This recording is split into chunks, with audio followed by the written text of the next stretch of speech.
Nos, hát kimásztunk a törpefenyők közül, és itt a via ferrátás rész.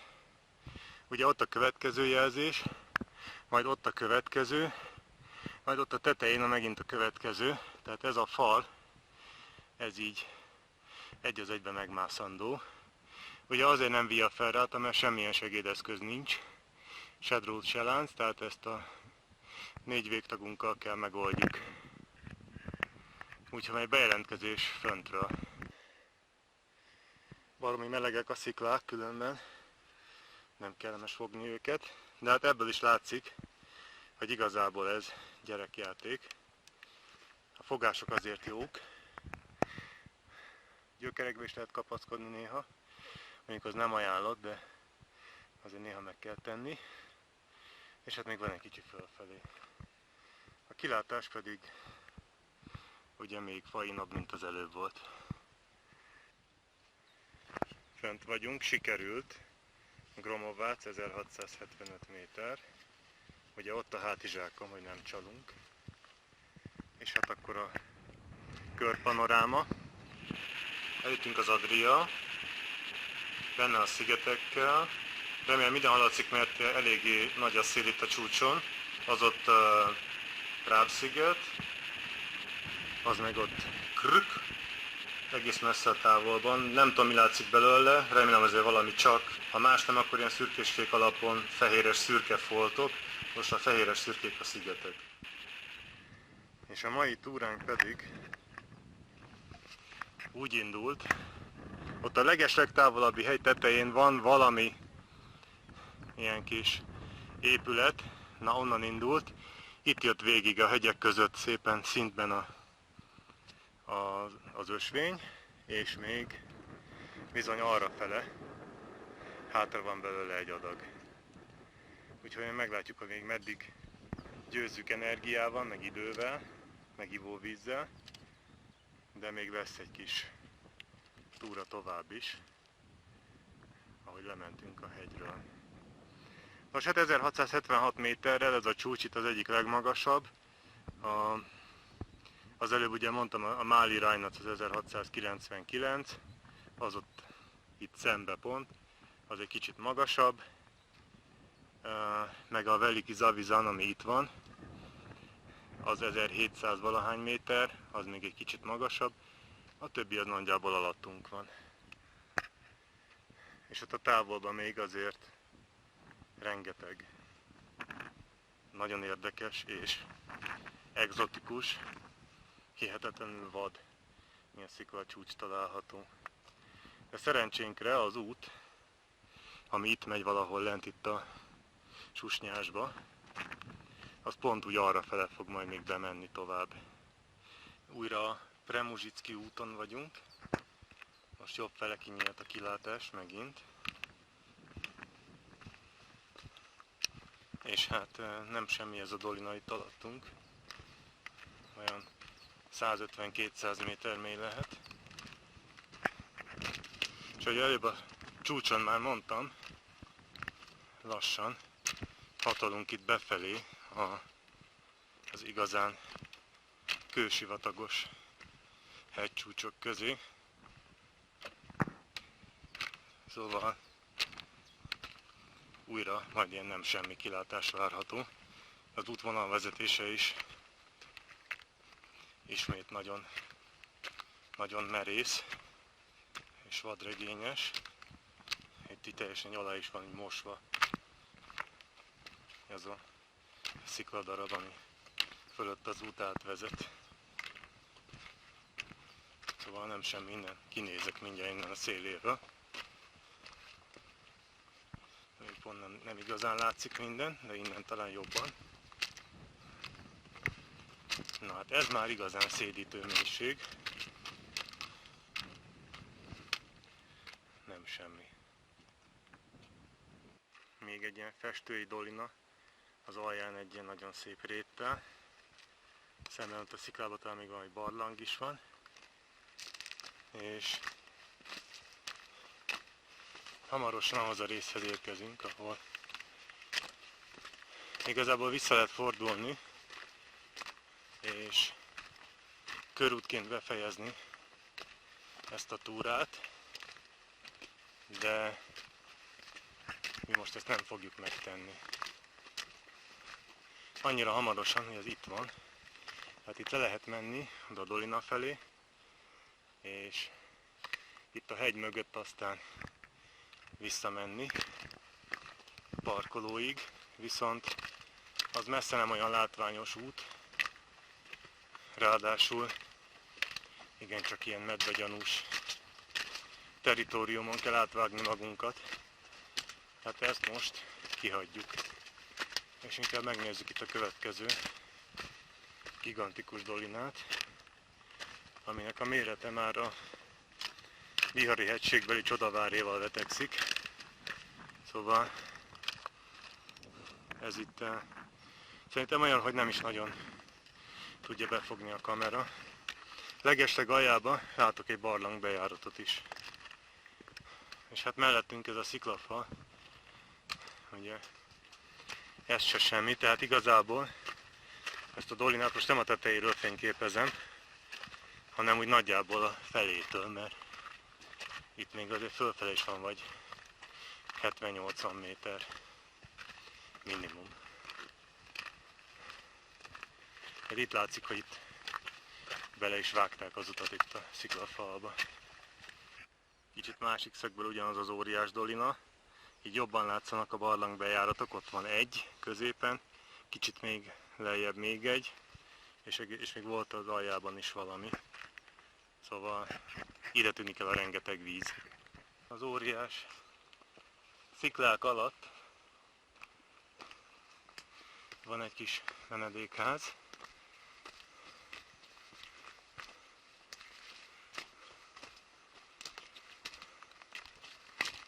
És innen valószínűleg pazarkilátás nyílik az Adriára akár.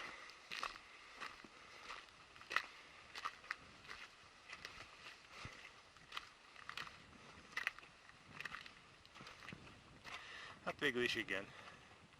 Ugyan ködbe vész, de látszik az Adria. És az is látszik, hogy azért mégiscsak létezik itt mozgás ezen az ösvényen. Ott jönnek turisták másik felől. Sőt, itt még összkomfort is van, oda néz. Egy kis visszatekintés. Talán látszik ott az útnak a nyomvonala, így a sziklafal közepén jön végig. Akkor itt lenne a füvön. Nagy szikla alatt el, ott van a turistaház. Vagy hát inkább ilyen kunyhó, ami egyébként nyitva van, és bárki megaludhat benne. Majd itt lent, és már itt is vagyunk, illetve itt kanyarog az út tovább fölfelé. Ez most egy ilyen mászósabb rész. Alig egy percet tettem el megint a kamerát, átbuktunk a következő dolinába, és hát ez sem kevésbé szenzációs. Valami hihetetlenül mély, nem is látszik az alja. Én nem tudom, 200 méter biztos van. És hát ismét, ugye nem vagyunk a tetején, hanem nagyjából így a hegyek derekán vezet végig ez a Premuzsicki út. Háttérben ott valami termetesebb hegycsúcsok vannak. De minthogyha itt ennek a sziklás résznek mondjuk hamarosan, hát egy olyan 10 kilométeren belül vége lenne. De azt kell, hogy mondjam, hogy azért ez az út ez hihetetlenül jól volt itt megtervezve, mert tényleg a legszenzációsabb látványt biztosító dolinák meg hegycsúcsok között vezet. Szóval szerintem ezt mindenképpen innen élőben kell megtapasztalni. Itt is csak egy ilyen szurdokszerűség, hasadék, illetve talán itt már jobban bele lehet látni a dolinába.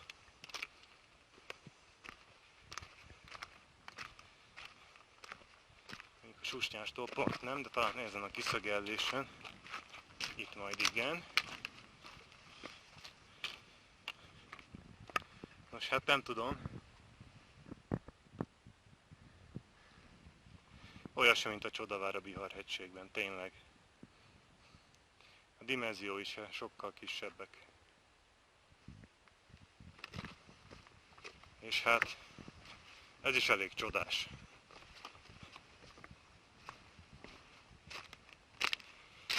Meg aztán lehet, hogy tévedtem, és ez a sziklás rész nem ér véget, csak onnan éppen nem látszott a folytatás, de innen már annál inkább.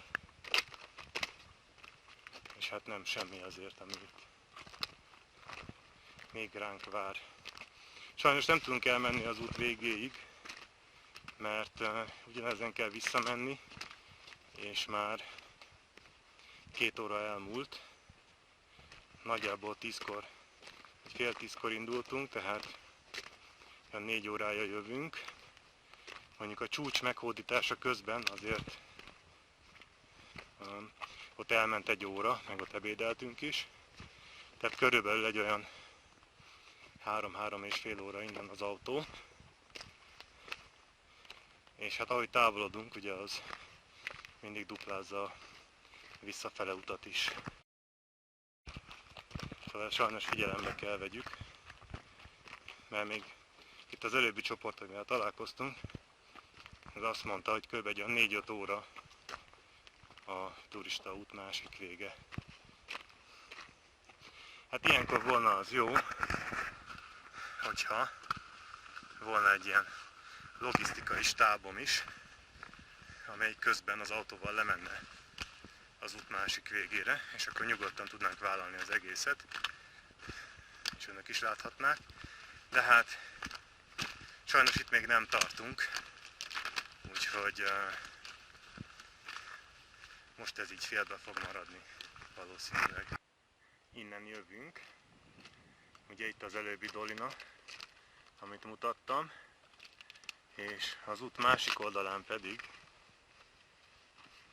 itt egy másik, amit csak úgy érintőlegesen mutatok meg. Szóval ilyen is van, így útközben. És erre megyünk tovább. Még mindig előre. Itt most kicsit ilyen trehányabbá váltott az út, ugyanis az előbb annak a nagy hegynek a nyakába jöttünk, ott az útnak a vonala. Még innen nem nagyon látszik, de elég magasan, és itt számos lépcsőn keresztül ereszkedett be ebbe a gödörbe, majd pedig itt szerintem még tovább fog ereszkedni, ami nem igazán jó hír, mert ezt majd a túra végén vissza kell mászni, illetve a visszafordulás után, és hát való igaz, ez itt sajnos továbbra is ereszkedik, mégpedig erőteljesen.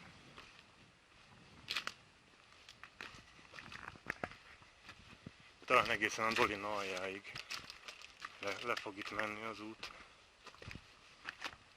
hogy talán egyszer teljesen béka perspektívából láthassuk a hegyeket. És akkor ezzel a látképpel búcsúzom, mert itt a családi szavazás ugye 2-1 ellenében azt a döntést hozta, hogy azt a hegyet ott szemben már nem másszuk meg, pedig az lett volna egy igazi szép betetőzése a túrának. És itt az út még nagyon lefele megy, majd utána ott én látom a hegy oldalban megint fönt. Szerintem még ez nyugodtan belefért volna, de hát ha nem, akkor nem. Úgyhogy innen fordulunk vissza. Hát innen még az ösvénynek több mint a fele hátra van, vagy legalábbis a jó fele.